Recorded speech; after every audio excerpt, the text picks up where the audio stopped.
ঘুমিয়ে রাধারানী প্রভুর কোলে মাথা রেখে ঘুমিয়ে আছেন।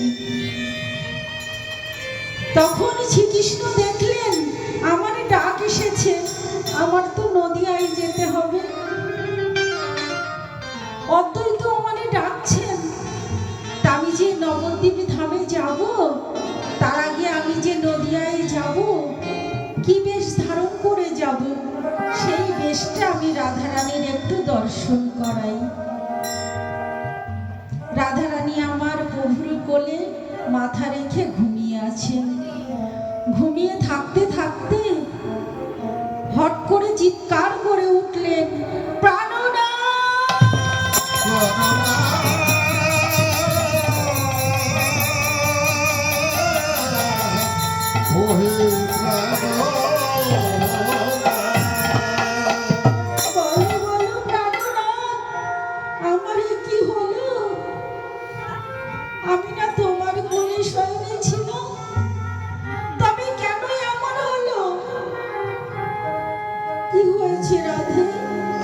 তুমি দুঃস্বপ্ন দেখেছ? হ্যাঁ। কেন এমন হলো জানো? আমার স্বপ্নে এক মহাপুরুষ এসেছিল। সেই মহাপুরুষ আসা মাত্র আমার বলতে যাহা কিছু ছিল সব সে নিয়ে চলে গেল। কিন্তু জানো প্রাণনাথ, আমি যে শুনেছি কোন সতী রমণীর যদি দুদিকে মনে যায় তাকে নাকি পতিতা বলে। আমি তো আমার মন প্রাণে তোমার চরণে অর্পণ করেছিলাম, তবে কেন এমন হলো বলো না প্রাণনাথ? তুমি যদি না বলবে তাহলে আমি এই বৃন্দাবনে মাঝে সকলের দাঁড়ে দাঁড়ে গিয়ে বলবো আমার প্রাণনাথকে কেউ তোমরা ভালোবেসো না। যদি ভালোবাসো তাহলে তোমরাও পতিতা হবে। বললেন, রাধে, যে মহাপুরুষটাই এসেছিল তুমি দেখবা মাত্রই তোমার বলতে যাহা কিছু ছিল সব অর্পণ করে দিয়েছ। হ্যাঁ প্রাণনাথ। তাহলে সেই মহাপুরুষ আমার থেকেও দেখতে ভালো ছিল? না প্রাণনাথ, তোমার থেকে দেখতে ভালো ছিল না, ঠিক তোমারই মতো ছিল। পার্থক্যটা কোথায় জানো? তোমার সুন্দর কেশ আর তার মস্তকটা মুন্ডন করা, তোমার পরনে রাজবেশ, তার পরনে ছিন্ন বেশ, তোমার করে সাধের মুরলি, তার হাতে কুমণ্ডল। কেন এমন হলো গো? বলছেন, রাধে, ও কেউ নয় গো, ওটা আমি ছিলাম। তুমি ছিলে? তোমার বৃন্দাবনে কিসের এত অভাব যে তুমি ওই বেশ ধারণ করেছ? রাধে, বৃন্দাবনে আমার কোনো অভাব নেই। অভাবটা কোথায় জানো? সবাই যখন আমার নাম করে ভক্তরা কেঁদে ধুলাই গড়াগড়ি যায়, আমি তখন অনুভব করতে পারি না যে ভক্তরা কেঁদে কি সুখ পায়। ওমা স্বয়ং ভগবান সে তো কেঁদে ধুলাই গড়াগড়ি দিতে পারে না, তাই ভক্ত বেশ ধারণ করে নদিয়ায় আসবে গো ভক্তদের চরণ ধুলি নেবার জন্য। আরে রাধে, তুমি যখন আমার পাবার আশায় জ্বলন্ত উনুনে ভিজা কাষ্ঠ দিয়ে বসে বসে কাঁদো, তাতে তুমি কি সুখ পাও সেটা আমি অনুভব করতে পারি না। তাই আমি নদিয়ায় যাব, ভক্ত বেশ ধারণ করব, আর কি করব জানো? আমি ওই বৃন্দাবনের পথে পথে আমি ধুলাই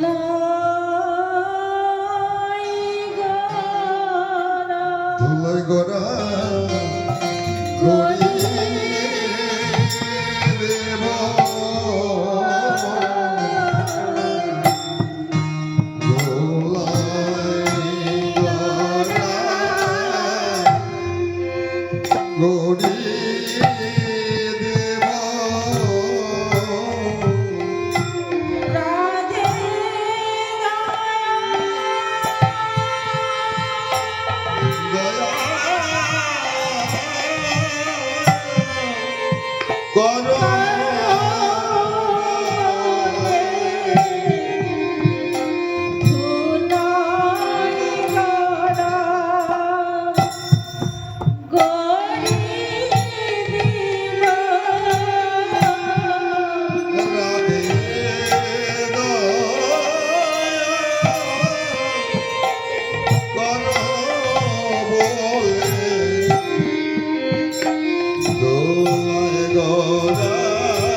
বদনটা ঘুরিয়ে দাঁড়িয়েছে, বলছেন রাধে তুমি যে বদন ঘুরিয়ে দাঁড়ালে, তুমি যদি অনুমতি না দাও তাহলে আমি কেমন করে নদিয়ায় যাব? বদন ঘুরিয়ে দাঁড়াও। রাধারানী আমার বদন ঘুরিয়ে বলছেন, প্রাণনাথ জানো প্রাণনাথ, আমি যখন তোমার অঙ্গে চন্দন পড়াই তখন আমার হাতটা থরথর করে কাঁপে, বুঝি ওই কমল অঙ্গে আঘাত লাগিবে, আর সেই কমল অঙ্গ গিয়ে ওই কঠিন আর উপরে গড়াগড়ি দেবে, আমি তো সইতে পারবো না। দেখুন কেমন ভালোবাসা গো, এমন ভালো যদি বাসা না যায় তাহলে কি প্রভুর পাওয়া যায়? তা বলছেন প্রাণনাথ, তুমি যখন মনে ভেবেছ যে নদিয়ায় যাবে, তবে যাও, কিন্তু তুমি আমার সঙ্গে করে নিয়ে যাও। কি করবে জানো? আমায়ও পরে রাখিও, তুমি ভিতরে থাকিও, নদিয়ায় যাইবে তুমি। আমার উপরে রাখিও, ভিতরে নদিয়ায়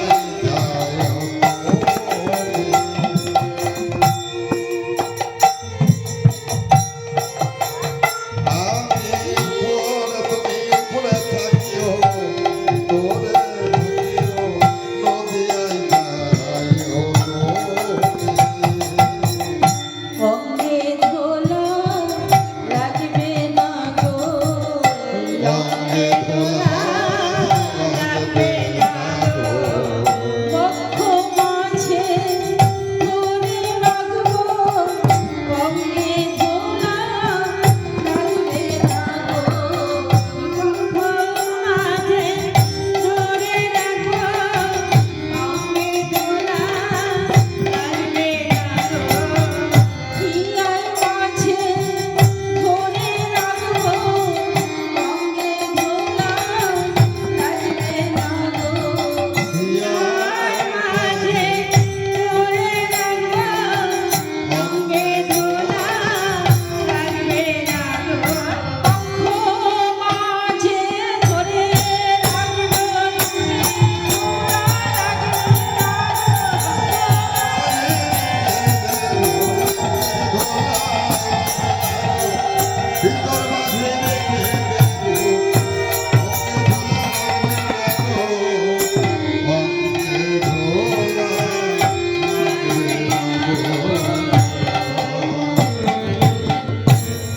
এই মাগো, আমাদের গৌর সুন্দরের বরণ দেখেছো?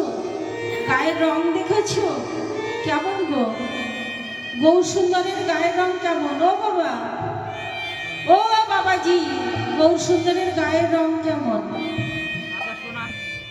হ্যাঁ, কাঁচা সোনা মানে ফর্সা। তা রাধারানী আমার বাহিরে অন্তরে অনাদিরাদি গোবিন্দ আমার। তাই রাধা গোবিন্দ, রাধা কৃষ্ণ দুই তনু এক দেহ ধরি নদিয়ায় অবতীর্ণ হলেন গোড়ার উপর ধরি।